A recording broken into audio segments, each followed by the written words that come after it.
आगो लागेको छ। राष्ट्रपति भवन मात्र बाँकी थियो, संसदको सबै ठाउँ आगो लागिसकेको थियो। अहिले राष्ट्रपति भवनमा पनि आगो लागेको छ र चक्रपथमा एकजना प्रहरीको डिएसपीको पनि मृत्यु भयो भन्ने कुरा आइरहेको छ। हामीलाई थाहा छैन, हामी चाहिँ यहाँनिर बालुवाटार टिचिङ हस्पिटल अगाडि छौँ। आग लागेको धुवा देखिरहनु भएको दृश्य चाहिँ राष्ट्रपति भवनमा आग लागि भइरहेको दृश्य हो। धन्यवाद यो यसको लागि। र अगाडि प्रदर्शनकारीहरू अगाडि छन् साथीहरू। र आर्मीले अहिले टेक ओभर लिइसकेको हो कि भन्ने बुझाइ मात्र हो। ठ्याक्कै चाहिँ यसै हो भन्ने थाहा छैन, तर आर्मीले टेक ओभर लिएको हो कि भन्ने हो। भित्रभित्र के भइरहेछ कसैलाई थाहा छैन। र यो नेताहरूलाई घरबाट लखेटेर कुटेको भिडियोहरू आइरहेछ, त्यो डिप फेक भिडियो कि रियल भिडियो भन्नेसम्म पनि थाहा छैन। र अब प्रदर्शनकारीको ठुलो भिड चाहिँ राष्ट्रपति भवन अगाडिबाट आग लागि गरिसकेपछि चाहिँ यो अगाडि अर्को यो एरियामा बिहान हामीलाई यता आउनु दिएकै थिएन। पुलिस पनि थियो, अहिले पुलिसहरूले चाहिँ कोअपरेट गरेर त्यहाँबाट गइसक्नु भएको छ। पुलिस र सशस्त्र प्रहरीले कोअपरेट गरिसक्नु भएको छ। र यो यति आग लागि गरिसकेपछि चाहिँ यहाँ युवाहरूले जेएनजीले खुसी सेलिब्रेट गरिराख्नु भएको यो दृश्य हो। र अहिले आग लागि गरिसकेपछि राष्ट्रपति भवनबाट यस्तो नक्साहरू निकालेपछि थ्याङ्क यू निकालेपछि उहाँहरू अहिले बाहिर सेलिब्रेट गरेर अगाडि निस्किनु भएको छ।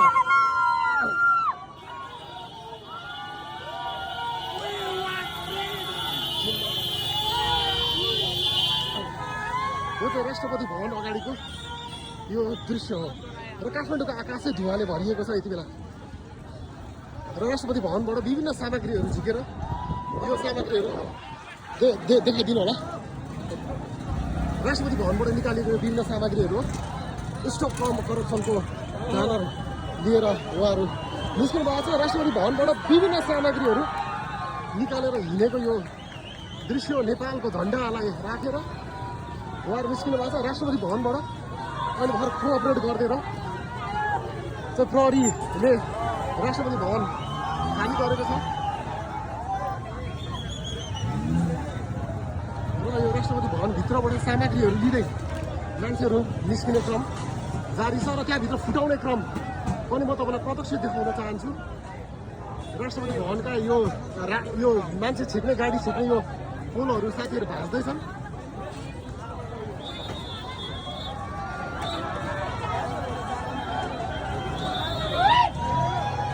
ब्यारिकेडहरू त जनताले बोकेर हिँडिरहेछन्। यहाँ तपाईँले देख्न सक्नुहुन्छ आग लागिले ध्वस्त भएको छ राष्ट्रपति भवन। भने नेपाल पुलिसको ब्यारिकेड लिएर नेपाल पुलिसको ब्यारिकेड लिएर उहाँ हिँड्नु भएको छ। प्रहरीले राष्ट्रपति भवन यति बेला दमदमी चलिरहेको छ आदरणीय दर्शकवृन्द। र हामी यो एउटा युगको एक दिनको आन्दोलनको साक्षी राष्ट्रपति भवन अगाडिबाट एक दिनको साक्षी बसेको छौँ हामी। र यहाँ आग लागेको अन्य तयारी गर्दै हुन्छ यहाँ साथीहरू।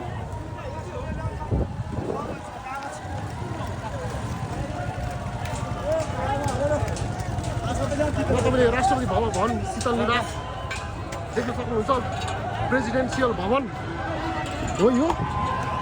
र टिकटकले चाहिँ धमाधम नेपाल सरकारको आदेश मानेर यो फ्यानहरू झिकेर निकालेको तपाईँ देख्न सक्नुहुन्छ। यो एकदम फनी मोमेन्ट पनि छ। र नेपालको झन्डा छातीमा बोकेर युवाहरू त्यति बेला हाम्रो स्वर कामिरहेको छ। यो देशमा भ्रष्टाचार अति नै भएको थियो, अति नै गरेका थिए भनेर जनताहरू सडकमा निस्किनु भएको छ। र राष्ट्रपति भवन यति बेला दमदमी जलिरहेको छ। यो भौतिक सम्पत्तिहरूको क्षति नगरेको भए हुन्थ्यो भनेर नेताहरूले भन्दै हुनुहुन्छ। यहाँ मान्छेहरूले के बोकेर ल्याउनु भएको छ? यो के गाई के बोक्नु हो? यो कर हो मेरो। कर तिरेको सामान लिएर आउनु भयो हजुरले? यो सरकारले कर किन दिने? हजुरले के बोक्नु? हजुर यो अगाडि देखाइदिनु। यो राष्ट्रपति भवनको यो बोक्नु भएको छ।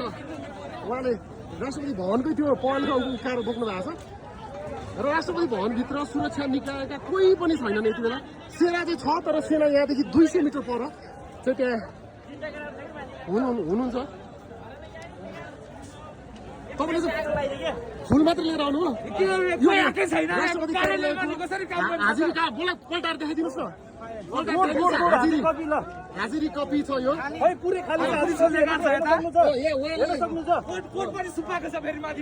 हजुर यो साथीहरू प्रहरी सेना बसेको ठाउँमा माथि पुग्नु भएको छ र साथीहरू शीतल निवासको गेटभित्र बसेर विभिन्न सामानहरू निकाल्दै हुनुहुन्छ। यहाँनिर तोडफोड भइरहेछ।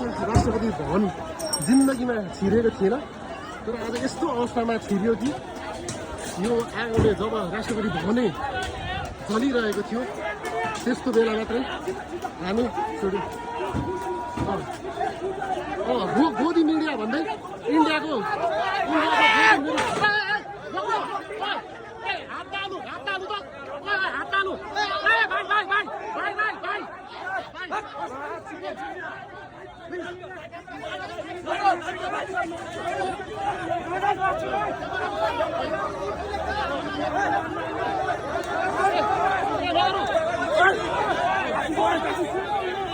जासुसी गरेको भारतीय मिडियाले जासुसी गरेको भन्दै उहाँ मिडिया माथि हातपात गर्ने काम गयो भएको छ।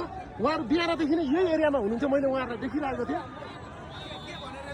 इन्डियन मिडिया भनेर जासुसी भनेर चाहिँ उहाँहरूले त्यसो गर्नुभएको छ। त्यो गलत कदम हो, तर यो भिडियो हामी केही पनि गर्न सक्दैनौँ। तपाईँ घाइते हो, उहाँ घाइते पनि हुनुहुँदो रहेछ। र राष्ट्रपति भवन यति बेला दन्दनी बलिरहेको छ।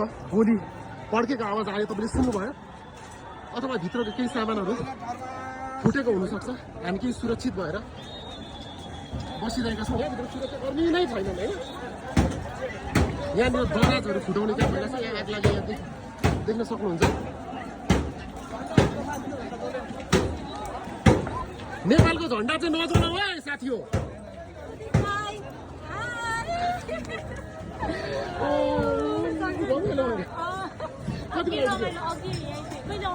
कहाँ पुग्यो? सबै कुरा जलेको देख्यो। कहाँ पुग्यो? संसद भवन अनि राष्ट्रपति यहाँ भइहाल्यो। पछि सबै उयो सिंहदरबार सबैको जलायो। जेएनजीको आन्दोलन र जेएनजीको माग चाहिँ कम होइन रहेछ। तर यस्तो भयो कि अन्डरस्टिमेट गर्यो जुन चाहिँ अब। तर यसरी यो जलाउनु भनेर चाहिँ अब आफ्नै सम्पत्ति जलाए जस्तो चाहिँ फिल भइरहेछ होइन। तर कस्तो नि मान्छेको मूल्य चाहिँ कति धेरै हुँदो रहेछ भन्ने कुरा चाहिँ बुझ्यो क्या अब सबैजनाले। एकदम सठिक भाषा एकदम सठिक भाषामा आएको छ। मान्छेको मूल्य के हो भन्ने कुरा आएको छ। तपाईँले यति बोकेर त्यो त्यहाँ पल्टाइदिनु यता यो कन्फरेन्सन हलको सामान आएको छ।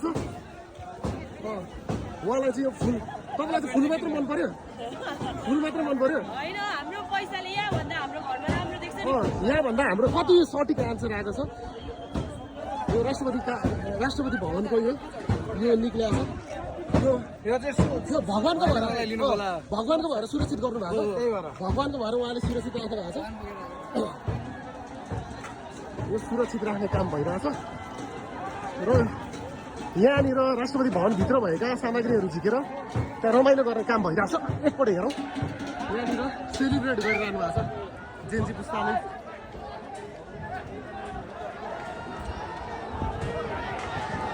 राष्ट्रपति भवन पुरै आगोमा तपिरहेको। त्यहाँनिर हात्तीको दारासँग फोटो खिचिरहेछन् कसैले भने, कसैले के सामानहरू टेबल कुर्सी बोकेर जाँदैछन्। यो नगरेको भए हुन्थ्यो। यो चाहिँ अति नै भयो क्या। यो टेबल कुर्सी नै बोकेर जानु चाहिँ यो राम्रो भएन। आदरणीय दर्शकवृन्द, यो के यो त फुटिसक्यो होइन। भित्र सब निकाल्नु यहाँ आगो लागिरहेको छ। यो उहाँले ग्यासमा उहाँले चाहिँ राम्रो चिज बोक्नु भएको छ। यो राम्रो चिज उहाँले बोक्नु भएको छ। यो एकदम गजब छ। बाबु तिमीलाई यो चाहियो? घुमाइराख्ने हो। यो राष्ट्रपति भवन अगाडि यो हामी राष्ट्रपति भवन अगाडि चाहिँ यो सिंह जराएको सिंह लगायतको कुराहरूले यहाँ मान्छेहरूले सेलिब्रेट गरिरहेको छ। यो तपाईँलाई यस्तो पनि थियो यहाँ राष्ट्रपति भवनभित्र यो त पर बालुवाटारदेखि ल्याएको बालुवाटारदेखि ल्याएको। बनाउनु नि, यहाँ सुरक्षा चाहियो।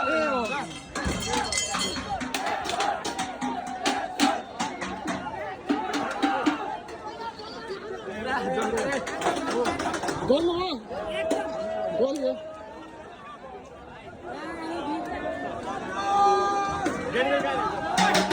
यो हात्तीको दारा थियो कता गएछ हात्तीको दारा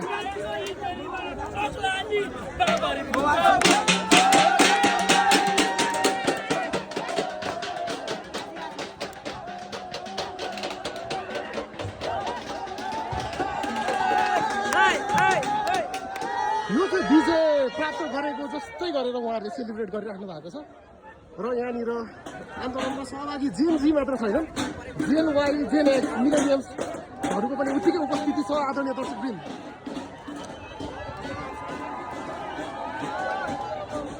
र त्यो दुईजना मिडियाका पत्रकारहरूलाई यो गोदेको चाहिँ एकदमै राम्रो देखिएन, त्यो नकुटिदिएको भए हुन्थ्यो। कसैलाई फुल मन परेको छ, कसैलाई यहाँ ओहो काँडा मन परेको छ। यो अचम्म तपाईँलाई फुल मात्र मन पर्यो, अरू केही मन परेन? अरू भेटाएन। यो आकाशै धुवाले रुमल्यो। अब हामी यहाँ धेर बस्नु उपयुक्त छैन। कसैले चाहिँ हेर्नुहोस् न त्यो पानी कस्ने उयो पनि देखिरहेको छ।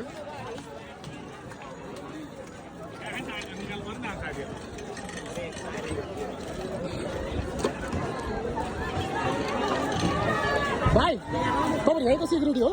हामी गान्धीपुरको टिचिङ हस्पिटल हो। तपाईँहरू पनि सहभागी हुनु आउनुभयो? हामी बिहानदेखि यस्तै हो। अहिलेसम्म होइन, अझसम्म छोडेको छैन हामीले। पानी एउटासम्म छोडेनौँ, हजुर। यहाँसम्म छिरेको त बिहानदेखि हामी यतिकै खट्यौँ। बिहानैदेखि थियो। बिहानदेखि यतिकै खटिराख्नु भएको छ। ओके हस् हस् धन्यवाद। र राष्ट्रपति भवन जलिरहेछ यति बेला। यो हाम्रो सम्पत्ति जलेको हो, यो सार्वजनिक सम्पत्ति जलेको हो। तर परिवर्तनका लागि केही कुराहरू, देशमा ठुलो परिवर्तन आउनको लागि यो जेनजी पुस्ताहरू केही त रमाइलोको लागि आयो होला, तर केही चाहिँ साँच्चै देश र जनताले पाएको दुःख सम्झेर आएका छन्। र उहाँलाई पनि फुल मात्र मन परेछ।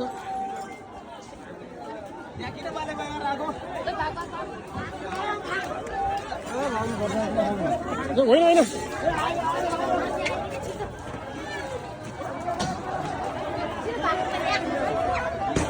भागाघाट भइरहेछ।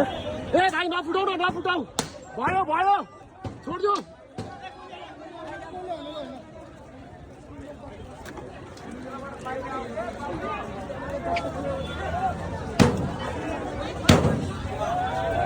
राष्ट्रपति भवनको यो के सामग्रीहरूलाई आगो बाल्दैछ। यो भुत्त सोनातेर लाने भन्ने चाहिँ चाहिँ पनि हुँदो रहेछ। र यति बेला राष्ट्रपति भवन पनि सकिएको छ आग लागि। बडो यति भन्दै यो इतिहासले इतिहासको एक दिनको साक्षी, यो नेपालको इतिहासको एक दिनको साक्षी शीतल निवास अगाडिबाट यत्रो जेनजीहरूको माझमा बाट म तपाईँहरूलाई यो पल पलको न्युज काठमाडौँबाट समेत उपलब्ध गराउँदैछु। र यो भिडियो यति बेलासम्म हेरिदिनु भएको छ, यसको लागि म तपाईँलाई धेरै धेरै धन्यवाद ज्ञापन गर्दै म यहाँबाट बिदा चाहन्छु। नमस्ते।